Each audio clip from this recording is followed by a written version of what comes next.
ఎక్కడిచ్చారు 60,000 ఇచ్చి ఉంటే అదే అసెంబ్లీలో ఇగో మేము ఇచ్చాము, నీకు దమ్ము ధైర్యం ఉంటే చూపెట్టాలి కదా. ఇగో 60,000 ఇచ్చాము, 1,00,000 ఇచ్చాము అని చూపెట్టాలి కదా. ఏమైనా ఉందా? ప్రజాప్రతినిధుల అబద్ధాలు, ఎంత అబద్ధాలు అంటే వాళ్ళు అబద్ధాలు చెప్తారు.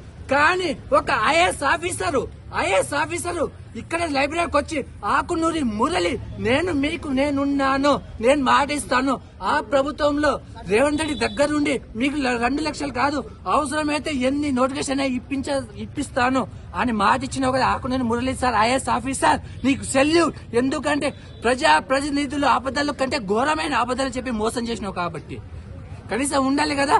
ఐఏఎస్ ఆఫీసరు నువ్వు ఎక్కడ పోతున్నావు? ఇదే లైబ్రరీలో ఎందుకు వచ్చినావు? మరి ఇదే లైబ్రరీ వచ్చి IAS officer Akunuri Murali sir గారు నేనున్నాను అని ఎందుకు చెప్పినావు?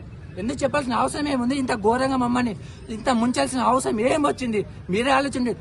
ఈ కాంగ్రెస్ ప్రభుత్వము తెలంగాణ ఇస్తామని చెప్పి ఎలా అయితే 2009లో ఎలాగైతే మోసం చేసిందో అదే మాట తిరుగుతూ 2 లక్షల ఉద్యోగాలు ఇస్తామని చెప్పి అదే విధంగా మమ్మల్ని ఘోరమైన మోసం చేసింది.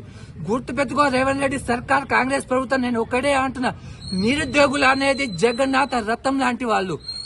మేము ఐక్యంగా చేరడానికి కొంత సమయం పడుతుంది, కానీ ఒక్కసారిగా ఆ రథం కదిలితే ఆ రథం ముంగట మీ కాంగ్రెస్ ప్రభుత్వము రాజకీయంగా 3 లోకల పాతలోకి పోతుంది. గుర్తుపెట్టుకో, ఆ రథం ముంగట ఆపడానికి ఎవరికి అంత కెపాసిటీ లేదు.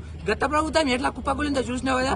మీరు కూడా ఆ నిరుద్యోగుల రథం ముంగట కుప్పకూలుతుందని ఈ మీడియా సాక్షిగా మా ఆవేశాలు, మా బాధలు, మా జాబ్ క్యాలెండర్ కోసం ఎంత దాగా ధర్నాలు చేస్తున్నామో ఈ మీడియా సాక్షి మీ ప్రభుత్వానికి, ప్రజాప్రతినిధులకి, ఈ స్వరాష్ట్రంలో తెలంగాణ అందరికీ చేరాలని మనవి చేస్తున్నాను.